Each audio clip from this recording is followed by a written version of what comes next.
என்னம்மா வெளியே நிற்கிற?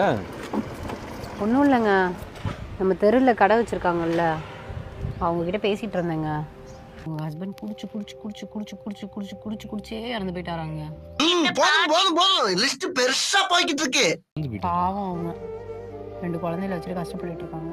இப்படிதான் இந்த குடிக்கிற செய்யறாங்க. அந்த வாடையை பார்த்தாலே நமக்கு எதுக்கு ஊரா வீடு பிரச்சனைவா? வீட்டுக்குள்ள வா.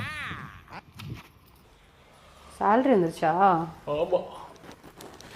என்ன இந்த மாசமும் காசு கம்மியா இருக்கு? நானும் பார்த்துட்டே இருக்கேன், 2 மாசமா 1500 கம்மியாவே கொடுக்குறீங்க. கொஞ்சம் கூட பொறுப்பே இல்லை. ஏய் நிறுத்திரி. அப்போ சொன்னீங்க அந்த கடைக்காரங்க ஒய்ஃபும் பிள்ளையும் கஷ்டப்படுறாங்கன்னு. அப்படி நீ நம்ம பிள்ளையும் ஃபினான்ஷியலாக கஷ்டப்படக்கூடாதுன்னு தான் பாலிசி பசாரில் டேர்ம் இன்சூரன்ஸ் போட்டுட்டு இருக்கேன். அதுக்காக தான் காசு எடுத்தேன். நம்ம என்ன இந்த ஃபோனில் பாரு. டேர்ம் இன்சூரன்ஸா? அப்படின்னா அடங்கப்பா, இது உலக நடிப்புடா சாமி. டேர்ம் இன்சூரன்ஸ் அப்படின்னா ஒரு வீட்டில் மெயினாக ஏர்ன் பண்ணிட்டு இருக்கவங்களுக்கு அவங்களுக்கு ஏதாவது ஆச்சுன்னா அவங்க ஃபேமிலி ஃபினான்ஷியல் சப்போர்ட்டுக்காக எடுக்கிறது தான் டேர்ம் இன்சூரன்ஸ். இந்த டேர்ம் இன்சூரன்ஸ்லாம் ரொம்ப எக்ஸ்பென்சிவாக இருக்குமேங்க? அப்படின்னா கிடையாது. இது 400 to 500 இருந்தே ஸ்டார்ட் ஆகுது பெர் மந்த்துக்கு.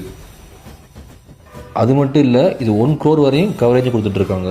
ஸோ இதனால் அவங்க ஃபேமிலியோட household expense, medical expense, ஃப்யூச்சருக்கு சப்போர்ட் பண்ணுறாங்க.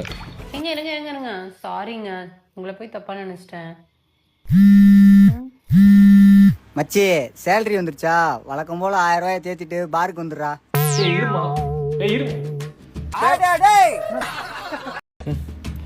நல்லது போனாலும் பிடிக்காது. இங்க வந்து பாருன்னா டீ ஆன் ஆக மாட்டேங்குது. ஆன் பண்ணிட்டு போ. அது டிவி ரிமோட் இல்ல, கரண்டி.